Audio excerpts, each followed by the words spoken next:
Italy ખાતે પહોંચ્યા બાદ પ્રધાનમંત્રી નરેન્દ્ર મોદીનો વૈશ્વિક નેતાઓ સાથે દ્વિપક્ષીય મુલાકાતનો દોર ફ્રાન્સના રાષ્ટ્રપતિ ઇમેન્યુએલ મેક્રોન અને બ્રિટનના પ્રધાનમંત્રી ઋષિ સુનક સાથે સાધ્યો દ્વિપક્ષીય સંવાદ ઇટલીના પીએમ જ્યોર્જિયા મેલોની અને યુક્રેનના રાષ્ટ્રપતિ ઝેલેન્સ્કી સાથે પણ પીએમની વિઝિટ। ઇટલીના અપુલિયા ખાતે આજે G7 આઉટરીચ કાર્યક્રમમાં ભાગ લેશે પ્રધાનમંત્રી નરેન્દ્ર મોદી। બંને દેશો વચ્ચે સંબંધો મજબૂત બનતા ભારતને G7 માટે મળ્યું ખાસ આમંત્રણ।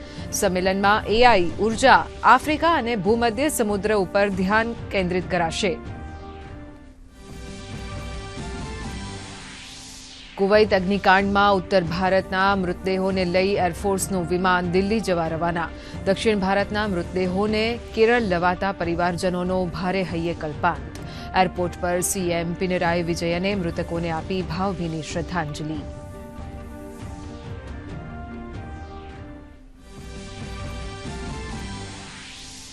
રાજકોટ અગ્નિકાંડમાં ટીઆરપી ગેમ ઝોનની જમીનનો મુખ્ય માલિક અને આરોપી અશોકસિંહ જાડેજા પોલીસ સમક્ષ થયો હાજર। આરોપીને કોર્ટમાં આજે રજૂ કરીને પોલીસ રિમાન્ડની કરશે માંગણી, તો ગેમ ઝોન સાથે સંલગ્ન તમામ વિભાગો ઉપર ડિપાર્ટમેન્ટલ ઇન્ક્વાયરી બેસાડી રિપોર્ટ રજૂ કરવાનો હાઈકોર્ટનો આદેશ। મુખ્યમંત્રી ભૂપેન્દ્ર પટેલે ખેડા પ્રાંત કચેરીની લીધી ઓચિંતી મુલાકાત। આણંદ જિલ્લાના સારસા ગામના ગ્રામજનોની સાંભળી રજૂઆત।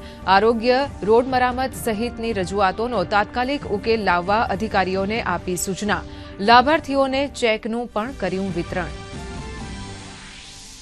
રાજ્યમાં 17મી જૂનથી ચોમાસું સક્રિય થશે તેવી હવામાન નિષ્ણાત અંબાલાલ પટેલની આગાહી।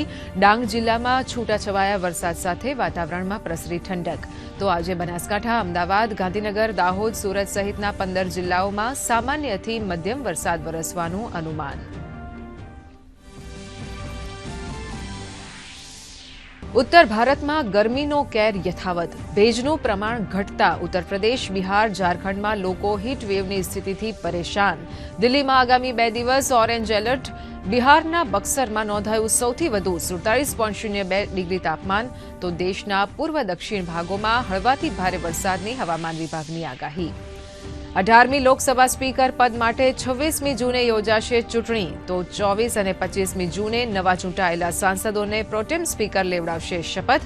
કેન્દ્રીય મંત્રી કિરણ રિજિજુનો સંસદને સુચારુ રૂપે ચલાવવા પક્ષ વિપક્ષને અનુરોધ, કહ્યું લોકસભા રાજ્યસભામાં સ્વસ્થ ચર્ચાથી બિલની ગુણવત્તામાં થશે વધારો। કારોબારી અઠવાડિયાના અંતિમ દિવસે ભારતીય શેર બજારની રેકોર્ડ બ્રેક ક્લોઝિંગ। સેન્સેક્સ 77,000ની નજીક, તો નિફ્ટી 23,400ની નજીક। સોના ચાંદીમાં તેજીનો દોર યથાવત।